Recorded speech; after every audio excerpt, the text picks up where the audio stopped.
This church is my home. It reflects my history, it reflects my family, my traditions, my values. Coming into this building just brings back a big hug from all of my ancestors from generations past. We started seeing cracks in the walls, and you could see the adobe cracking on the outside, and they had stucco the entire building, and so the stucco was causing the adobe brick to deteriorate. We wanted to restore this church back to the 1760s to become more traditional in its aesthetics, and wanted the natural vigas and adobe walls to be exposed. As we all know, the church is not the buildings that we're in, it's the people. But over the years, the place where people gathered for communion to be with each other, they have very special meaning to those people. And the communities want to make sure that they preserve them and keep them. The role of the Catholic Foundation is to provide assistance to those that need it within the Archdiocese of Santa Fe. People that are homeless, feeding the hungry, Catholic education, providing assistance to parishes. Well, historic preservation is one of the fields of interest that people have decided over the years that are important to them to give to. But the members of the community decided to dedicate our time to renovating this mission church. If I needed to get money to redo this project, I would have to reach out to those people who love the arts, those people who valued historic buildings.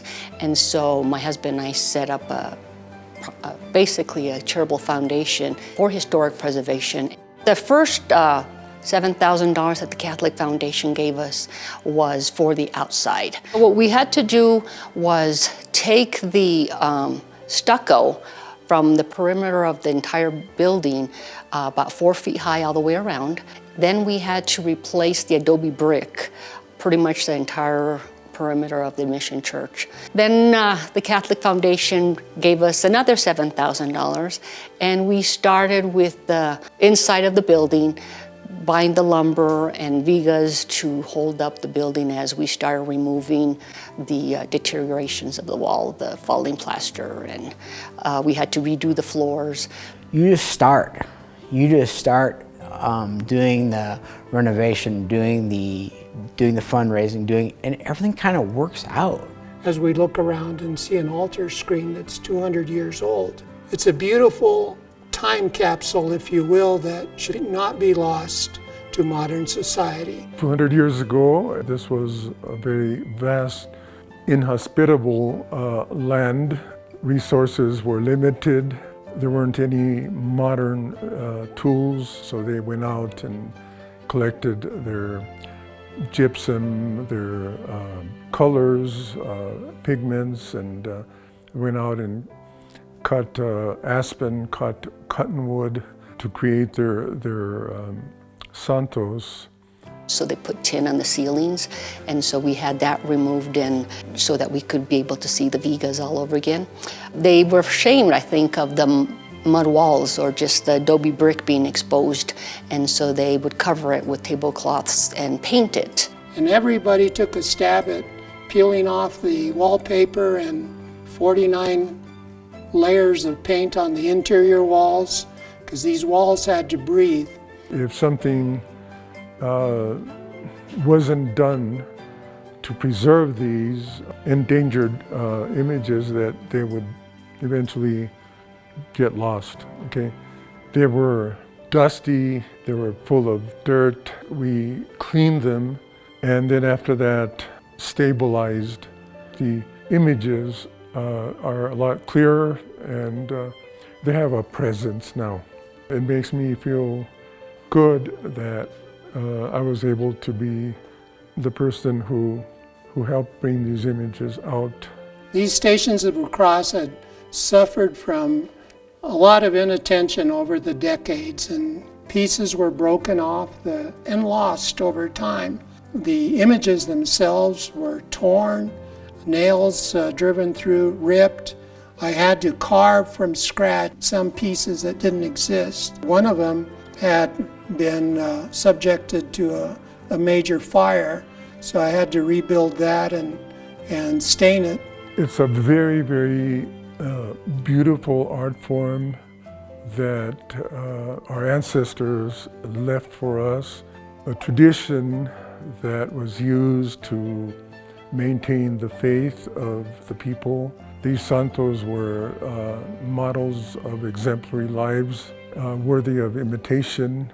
The Catholic Foundation has a big heart, and they love to preserve the culture and traditions of New Mexico and northern New Mexico, and they came to Truchas to view this mission church, and I think they fell in love, and like everybody else who comes up here, and thank the Lord for that, because they were able to provide us with the funds that we needed to finish much sooner than we would have.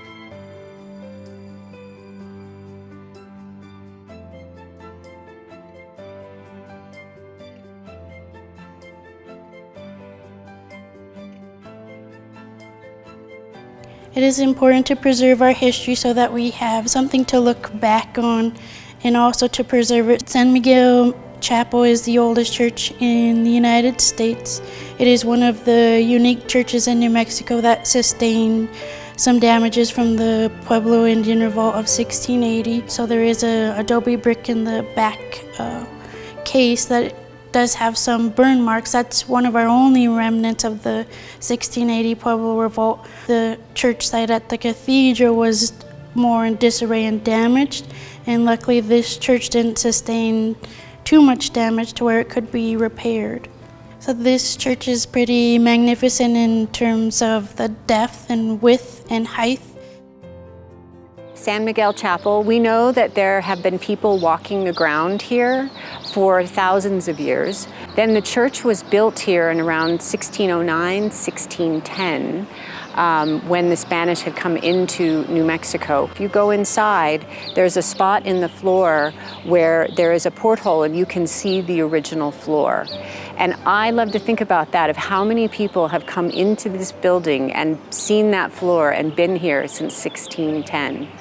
Chapels like San Miguel Chapel and other mission churches in the Archdiocese of Santa Fe have utilized cornerstones to grasp how to get the youth engaged in more opportunities to learn about traditional adobe, conservation and preservation methods. It's not only about the structure, it's about passing down the traditions that maintain the structures, that have built them, and bringing the community together. So Cornerstones removed the old stucco that was on here, and the traditional plaster that you see was put up, and now Cornerstones continues to do maintenance and invites the public to work with us to keep the church plastered in a way that's traditional to the architecture here. San Miguel, the project here, really is about the future. So the grant from the Catholic Foundation is supporting the solar panels that we are putting on the roof. If we can put solar panels on a 400-year-old church in a way that is respectful of its historic fabric,